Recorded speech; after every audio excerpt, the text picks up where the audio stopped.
BSF के head constable Suresh Kumar की आत्महत्या मामले में अब सवाल खड़े होने लगे हैं। सोनीपत के रहने वाले जवान का शरीर उसके पैतृक गांव आउलाना में पहुंचा तो परिजनों ने शव लेने से इनकार कर दिया।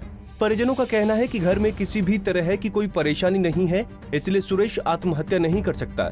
उन्होंने कहा कि बीएसएफ एक तरफ तो ये कहती है कि सुरेश कुमार शहीद हुए हैं और दूसरी तरफ शहीद होने की बीएसएफ की तरफ से कोई आधिकारिक पुष्टि नहीं की गई है। नक्सल प्रभावित क्षेत्र में हुई मौत के मामले में आधिकारिक जांच होनी चाहिए और उन्हें शहीद का दर्जा और परिवार में किसी को एक सरकारी नौकरी मिलनी चाहिए। सुरेश कुमार मेरे पति था और 26 साल से भारत देश की सेवा कर रहा है।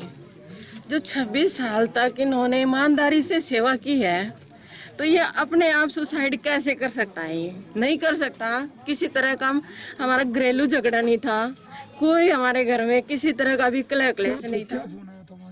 वहाँ से फोन आया था तो उन्होंने बोला कि पहले बोला कि नहा रहा है, 10 मिनट के बाद उन्होंने बोला कि दो एक गोली लगी है और एक मौके पे डेथ हो गई है सुरेश कुमार की। इन्होंने ऐसे बोला। जब वो उस टाइम पे ऐसे बोला कि डेथ हो गई है तो ये मर्डर का केस कैसे दे रहे हैं कि खुद सुसाइड कैसे कर लिया? ये बात कैसे बोल रहे हैं? वो अधिकारी बता रहे हैं कि वहाँ से जो उन्होंने बोला है, हम दिल्ली से आए, हम क्या बताएं? अब क्या मांग है आपकी? हमारी मांग है हमें शहीद का दर्जा दिया जाए, इज्जत दी जाए। मेरे छोटे बच्चे हैं, हमें सम्मान चाहिए हर चीज का। मेरे बच्चे को नौकरी भी चाहिए, हमें हर तरह से सरकार की मदद चाहिए। हमें ऐसे नहीं कि इस दे दिया इसको कि सुसाइड कर लिया। क्यों सुसाइड कर लिया? थोड़े बुलेट प्रूफ जैकेट पहनी है इसने। बुलेट प्रूफ जैकेट पहनने के बाद इसको गोली कैसे लगी? कैसे लगी? इसका जवाब चाहिए हमें। मेरा नाम है सुदेश। देख रहे हैं ये बीएसएफ का एक कंटेनर है जिसमें सुरेश कुमार जी की लाश है, जैसा कि हमें बताया जा रहा है। कल सुबह 4 बजे हमें इन्फॉर्मेशन मिली थी कि इन्होंने आत्महत्या कर ली है और जबकि बीएसएफ इस चीज़ को ये कह रहा है कि आत्महत्या करिए। सुबह हमें फ़ोन पे बताया गया कि 2 जवान जख्मी हुए हैं और 1 जवान शहीद हुआ है, लेकिन अभी तक कोई आधिकारिक पुष्टि नहीं की गई। आईजी साहब के आदेश से ये लोग यहाँ पे इनको लेके आए हैं। कितनी गोलियाँ लगी हैं, कैसे गोलियाँ लगी, हमें कुछ नहीं इसके बारे में जानकारी है।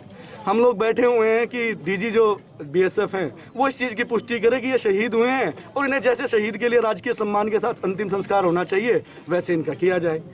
ये सभी लोग इसी चीज़ की मांग करते हैं। धन्यवाद। ये क्या कह रहे हैं जो अधिकारी साथ में? कोई आधिकारिक पुष्टि नहीं कर रहे हैं। ये इनकी तरफ से कोई आधिकारिक बयान नहीं आया अभी तक।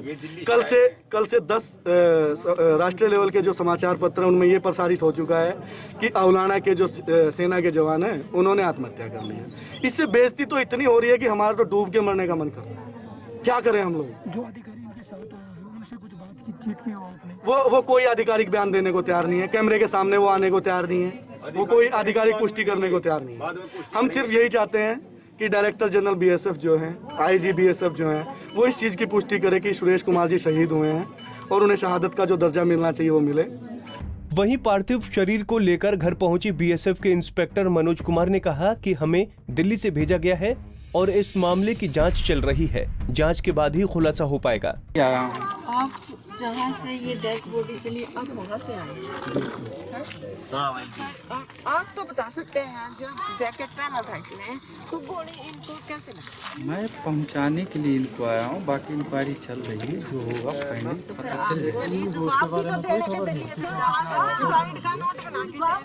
पुलिस का मामला है, हमारा मामला 2 दिन हो गया, आपको अभी तक ये नहीं पता लगा। आप इतनी दूर आ गए।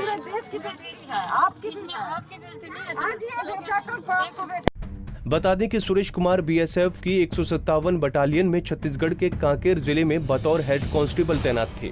वो अपने दल के साथ शुक्रवार को नक्सल विरोधी अभियान के लिए गए थे। बीएसएफ की तरफ से बताया गया है कि सर्च अभियान के बाद दल के जवान जब शनिवार सुबह वापस लौट रहे थे तब अपने शिविर से लगभग 200 मीटर पहले सुरेश कुमार ने खुद को गोली मार ली। गोली की आवाज सुनने के बाद जब अन्य जवान उसके पास पहुंचे तो उन्हें सुरेश लहूलुहान हालत में मिला और उसकी मौत हो चुकी थी। इस घटना की सूचना मिलने के बाद से ही परिजन स्तब्ध थे। सोनीपत से पवन राठी, पंजाब केसरी टीवी।